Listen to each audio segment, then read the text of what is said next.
Hello বন্ধুরা, এখন আমি তোমাকে বুঝি না প্রিয় বলে একটি আড্ডা টাইমসের সিরিজের রিভিউ করতে চলেছি। আছে টোটাল 6টা এপিসোড।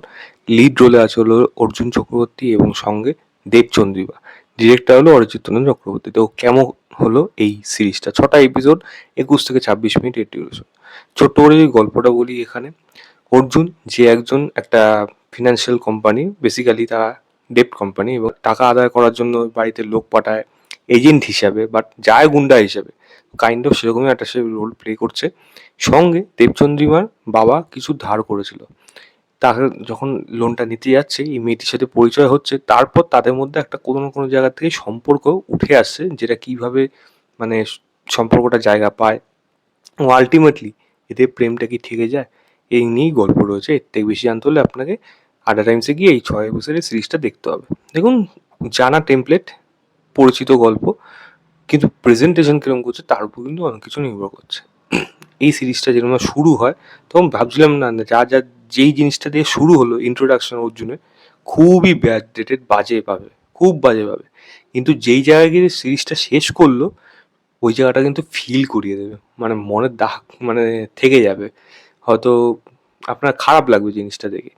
তো আমি কিন্তু অবশ্যই বলবো এই কাজটার মধ্যে বেশ কিছু জিনিস আছে যেগুলো কিন্তু আমার ভালো লেগেছে। খারাপ জিনিসের পরিমাণ কিন্তু খুব কম। আমি কেন বলছি, কারণ এরম ধরনের কাজ বাংলাদেশের নাটকের মধ্যে হয়। সেই নাটকের রেফারেন্স কিন্তু আমি এই কাজগুলোর মধ্যে পাচ্ছি। যার জন্য আমার এই ডিরেক্টরই আগে একটা কাজ এসেছিল, দেখেছি তোমাকে শ্রাবণে। খুব সুন্দর সেই কাজটা ছিল। এখনো মনে মনে সেই মানে সেই মোমেন্টগুলো রয়ে গেছে। খুব ভালো সেটা। আর এই বোধহয় এটাও হইচইতেও বোধহয় এসেছিল, ওই বাতাসে গুনগুন বোধহয় সম্ভবত। তবে দেখেছি তোমাকে শ্রাবণে দারুণ একটা কাজ হয়েছিল। এই কাজটার মধ্যেও কিন্তু সেরকমই একটা ভাইবস, কোথাও খানিকটা যেন কোথাও চিরদিনই তুমি আমার মতো আপনার কিন্তু মনে হবে, ওরকম ভাইবস কিন্তু আনতে পেরেছে। তার জন্য প্রধান কারণ হলো এদের দুজনের কেমিস্ট্রি এবং তাদের যে অনস্ক্রিন মানে স্ক্রিন প্রেজেন্সটা কীরকম।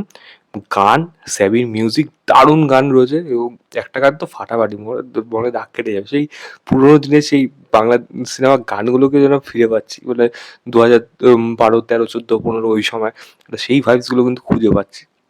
সঙ্গে ব্যাকগ্রাউন্ড মিউজিক এবং পারফরমেন্স, এই সমস্ত কিছু দিয়ে কিন্তু কাজটা বেশ ভালোভাবে কিন্তু উতরে গেছে। কারণ কাজের মধ্যে অনেক কিছু খামতি আছে, তবুও বলবো এই কাজটা কিন্তু একটা ভালো কাজ হয়েছে, যেটা আমার অ্যাটলিস্ট ভালো লেগেছে।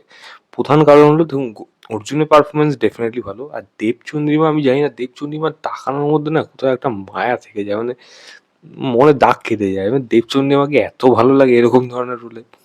আগেও দেখেছি, এবারও দেখলাম, মানে দেবচন্দ্রিমা অসাধারণ লাগে, খুব ভালো লাগে তাকে। পারফরমেন্স বেশ ভালো, সাপোর্টিং কাজদের পারফরমেন্স এখানে ঠিকঠাক রয়েছে।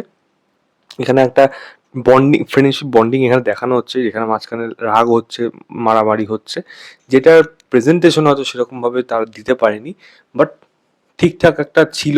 আইডিয়া ওয়াইজ ভালো ছিল, এবং গান ভালো ছিল, যেটা বললাম। লোকেশন খুব ভালোভাবে শ্যুট করে গেছে এবং সেই জায়গাগুলো, এবং ব্যাকগ্রাউন্ড মিউজিকের কাজ যেখানে ভালো, ডায়লগ মোটামুটি, পারফরমেন্স এদের প্রত্যেকেই ভালো, এবং গল্পের নন টেমপ্লেট হলেও এই প্রেজেন্টেশনটা মানে স্ক্রিন প্লেটা আপনাকে কিন্তু কোথাও বোর করবে না, এইটুকু আমি বলতে পারি। ছোটোখাটো অন্যান্য দিক রয়েছে কাজগুলোর মধ্যে উঠে আসে, এবং ক্লাইম্যাক্সটা কিন্তু আপনাকে মানে ইমোশনাল করে দেবে। আপনি কিন্তু অবাকও হতে পারেন যে এরকম দিকে যাচ্ছে গল্পটা। খারাপ দিক যদি বলে থাকি, এখানে অনেকগুলো সাব প্লট বা ছোটোখাটো প্লট রয়েছে, মানে অনেকগুলো রয়েছে যেগুলো কিন্তু ওয়েল এস্টাবলিশ না। যেমন একটা মিনিস্টার তার ছেলে ডেপ্ট রিকভারি করতে যাচ্ছে, সেটা পরবর্তীতে কি, সেগুলো খুবই স্টেপ জাম্প করে করে দেখিয়েছে।